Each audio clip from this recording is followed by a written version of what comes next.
Hey, welcome back to my channel. Great to see you. Great to have you back. I want to talk to you about one of the most encouraging stories that I can think of in the Bible. There's probably many. There's so much in the Bible. You know, the Apostle Paul. Um, what a story that is. Um, I want to talk to you today about somebody might be overlooked, and that's Naomi. Like, Naomi is overlooked in some ways by Ruth, because of course the name of the book she's mentioned in is Ruth, right? But Naomi, like 6, 7, I mean, we all have bad things happening to us, right?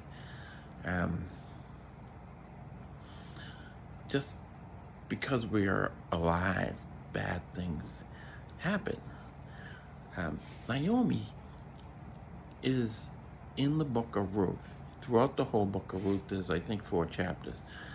But this is what, the book of Ruth, and I don't know how to say this, but it ties in a few different genealogical lines to Christ.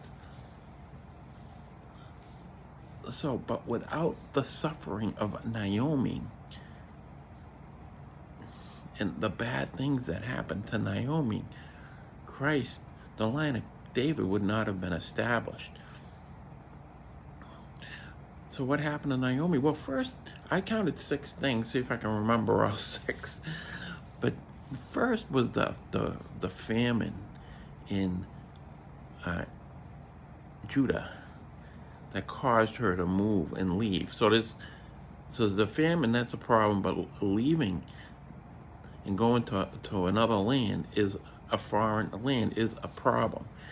Now, she was married to Elimelech, and she had 2 sons, and they all go to this other land out of survival.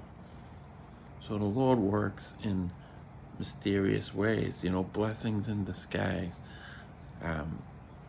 all things working together for the good. But this is to the extreme. What happens over there in Moab, that's where they go, is her husband dies. And that's a big deal. Even, back then in particular. But then both her sons died after they were married, by the way, and one of them married Ruth. And so like 10 years go by, and they were living in, and both her sons are now dead too. So, so that's 3 bad things that happen.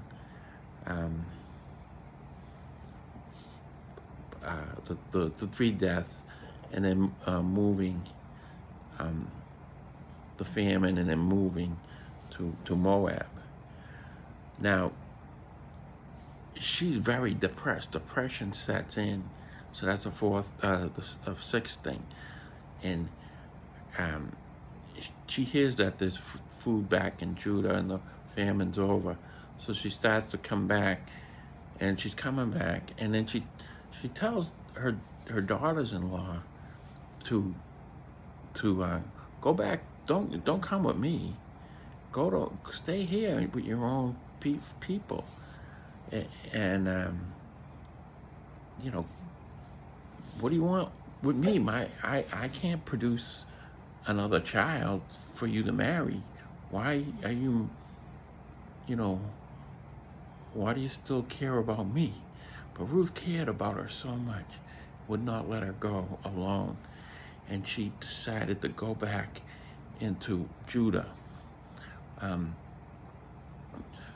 with Naomi, and Naomi relented. But as she's going along, she's very depressed, and she's thinking the Lord is mad at her for some reason, or hasn't found favor with the Lord. Who knows what she's going through?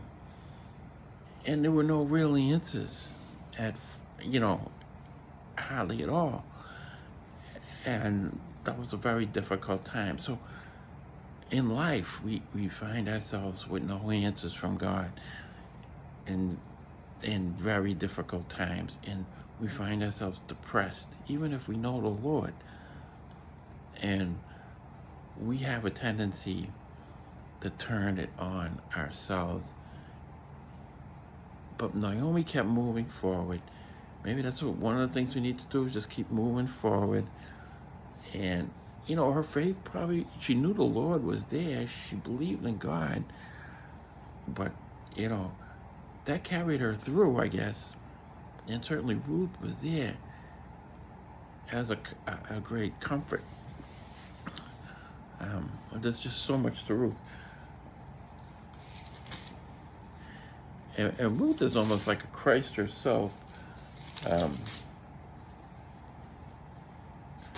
And what happens is Ruth, and it's a little complicated, but Boaz becomes her redeemer. And because of that, Boaz was in a wealthy man who had many fields, and Ruth would go out, and it was around the harvest time, and she would glean the fields and hang out with the maids, and her reputation preceded her, because everyone knew that this woman took care of Naomi. And so she was highly, had a very highly esteemed. And that's a lesson of itself. Our reputation precedes us a lot of times. So the lesson here is Naomi suffered tremendously. Yet God still used her life to the highest degree. Because when Ruth came back, see, it wasn't without meaning. Her suffering wasn't, you can look at it as, Apostle Paul talks about rejoicing in suffering. Naomi didn't really rejoice in her suffering, but she could have. She was helping to bring the Messiah into the world. And Ruth became the grandmother of David, as Jesse ends up, becoming, that the son was named Obed, and then Jesse, he was the son of Obed. So that's basically what I wanted to say.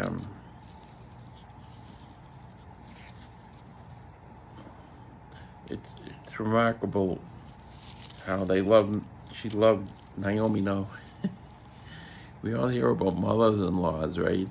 I mean, it's always that running joke ever since I can remember about how nobody gets along with their mother-in-law, but here's Ruth. She's getting along with her mother-in-law. Maybe that's why it was so special, and her reputation preceded her so much. She gave her whole life to Naomi, saying, when I die, you will die. So, it's a very short book. It would take 10 minutes to read this book. But it's so easy to forget about Naomi. That's the point of this video. What's also remarkable in this, I don't know if I touched on how much Ruth is kind of like Christ, but and Naomi's kind of like Paul in a way. He suffered so much, and she suffered to a great degree, but was used to the greatest degree. Apostle Paul, his symmetry, right? He was the greatest sinner, and he was used the most out of any Christian. I also wanted to just touch on it's amazing because the Moabites come from Lot, right? And the two daughters getting Lot drunk, and Ruth comes from that line, and I guess Perez, who, Perez is, it just talks about how, the honesty of the Bible. Lot was such a scumbag in a way, and his daughters fooled around and got their own father drunk, and that's how the Moabites came to be, and the Ammonites, by the way. And this is remarkable, but Judah, it says here in Ruth, it talks about this. It doesn't really talk about Lot. You kind of have to just remember it when you're reading it. But, I guess Perez was the one, you read about this in Genesis 38. Judah goes out looking for, going down the road, and he had a roving eye, and he finds Tamar, whom he had promised to marry one of his sons when he grew up, but when he was of age, he still wouldn't let her marry him. So Tamar's like, well, I'm gonna try to seduce Judah when she found out he was going on a trip. And so she hung out by the side of the road dressed like a prostitute, and Judah took the bait, and they had a child, and he says, I'm gonna come into you. And so they went and conceived Perez. Now Perez, it says here in Ruth, because I don't know if it really talks much about Perez elsewhere, but they say here that may your house be like the house of Perez, whom Tamar bore to Judah. Now this is the elders talking to Boaz. May your house be like the house of Perez, so house of Perez must have been something, who Tamar bore to Judah through the offspring the Lord will give you by this young woman. This is the prayer. This is amazing that they would pray this. And Perez was, this incestuous, born out of this incestuous relationship, unless there was another Perez, and I don't think there is. So at the very end, it says, these are the generations of Perez. To Perez was born Hezron, and Hezron was born Ram, and Ram was born Amminadab, and Amminadab was born Nahshon, and to Nahshon Salmon, and to Salmon was born Boaz, and Boaz Obed, and Obed was born Jesse, and Jesse David. So that is remarkable to me, that Perez and Ruth are both Moabites then. I mean, I can't figure this out any other way. I'm kind of just learning this on the fly here.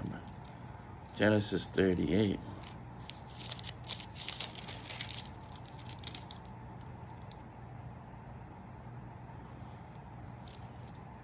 Yeah, it doesn't really say that he's a Moabite there. But Ruth was the Moabite. So Perez may or may, probably wasn't a Moabite.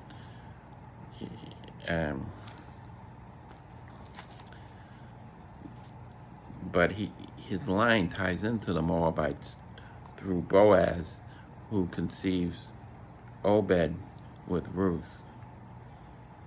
So, in that same line, you have the Moabites, born of an incestuous relationship, and Perez, who was born from Judah, thinking he was sleeping with a prostitute, in whom he threatened to kill when he found out that his daughter Tamar was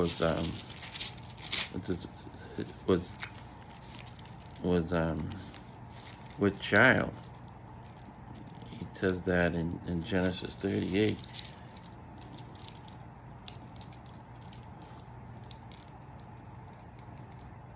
Your daughter-in-law, yeah, that makes sense, because Onan had died, and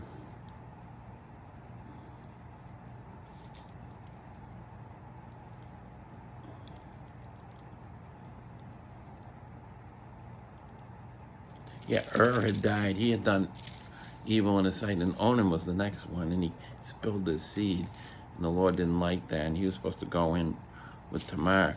So he died. So Judah had one other son, and Shelah, and he promised Shelah to Tamar, but when Shelah was of age, as I said earlier, he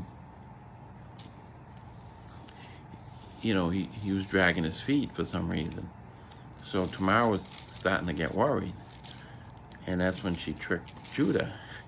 And then Judah says that he was informed that she was with child, because they lose track of each other. He went back, he promised a goat, and she took some items, the belt, as surety. So what happened was, this is interesting. So what happened was, Judah finds out that Tamar is with child, and his reaction is,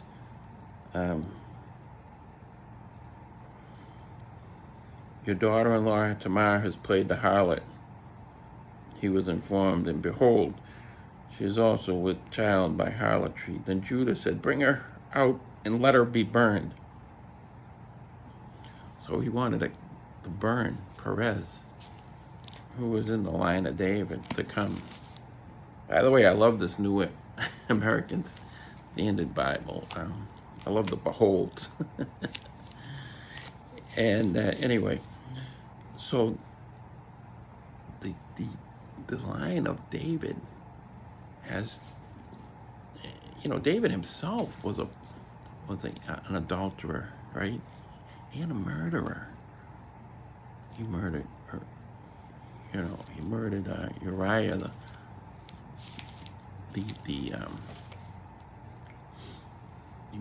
Uriah, the husband of Bathsheba, whom he lusted for.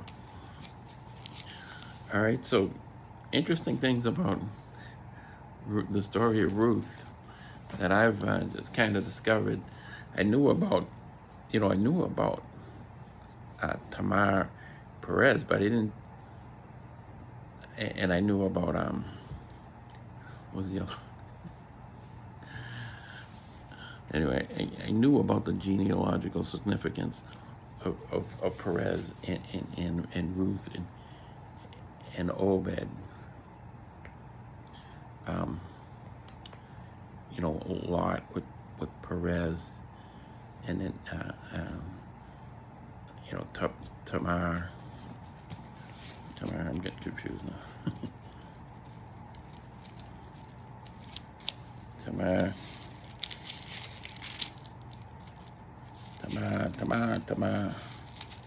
Tamar with Perez, and then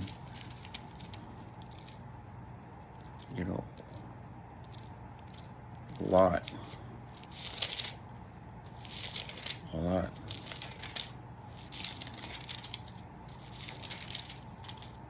The dunes.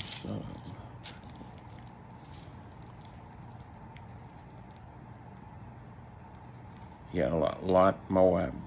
The firstborn bore a son, and he called his name Moab. So, and out of the Moabs comes Ruth. And that's all tied in to the line of David. And so that's just one, that's a huge thing that it's amazing about Ruth, but I really wanted to focus on the tragedy Naomi experienced and how she thought her life was ruined. However, it was the greatest blessing in the world. So if you're having tragic things going on in your life, there is meaning behind it, and sometimes we never know for a long time. All right, so that's the encouraging word today in the historical, powerful message of Ruth,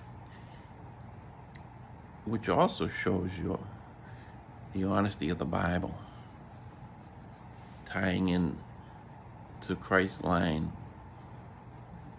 the Moabite from an incestuous relationship, Moab from Lot, and then from Tamar and Judah, what you could only say is Judah's lust, Judah's, fornication,